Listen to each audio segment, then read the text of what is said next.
I was in my early teenage years during this time. My family and I went on vacation in a village which had a forest rumored to be haunted. There was a cemetery in the forest. It was a little far away from the village, near a lake. We weren't actually supposed to go to that forest, but my cousins thought it would be fun to play hide and seek at night. We were given some rules. We weren't allowed to take our phones or flashlights with us. As planned, we all met in front of our farmhouse at midnight. Me and my younger sister, who was 7 years old at that time, were the youngest out of everyone. So my older cousin decided to help us hide.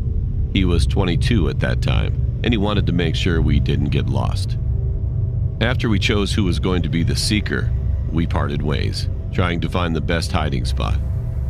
My older cousin just wanted to win, so he took us to the cemetery. He said, "She'll obviously be too afraid to enter the cemetery. I think this will be a best hiding spot for us." Although my younger sister kept telling us not to go there, we shut her off, telling her she was just a kid and would make us get caught. To this day, we wish we would have listened to her. It was getting darker. It was almost 2 a.m. Then all of a sudden, the cemetery lights went out. My sister's hand tightened around my hand. My cousin was obviously scared too. We could only hear the sound of wind and stray dogs barking at the backside of the cemetery.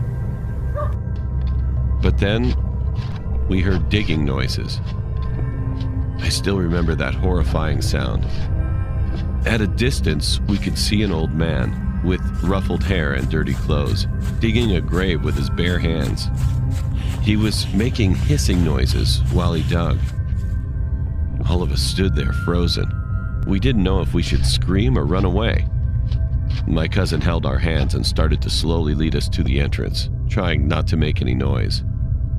He whispered, "We have to get out of here." My sister was almost on the verge of crying. But to ruin everything, I stepped on a broken branch, making a loud noise.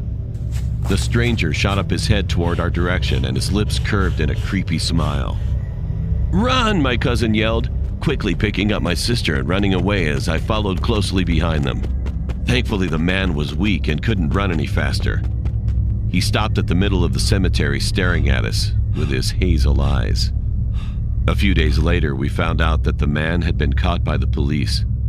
He was a criminal who dug up dead bodies, stored drugs in them, and sent them off to other nations to sell drugs. He was caught once but successfully escaped. If he wasn't so old and weak, I'm afraid that we might have ended up being a couple of dead bodies too.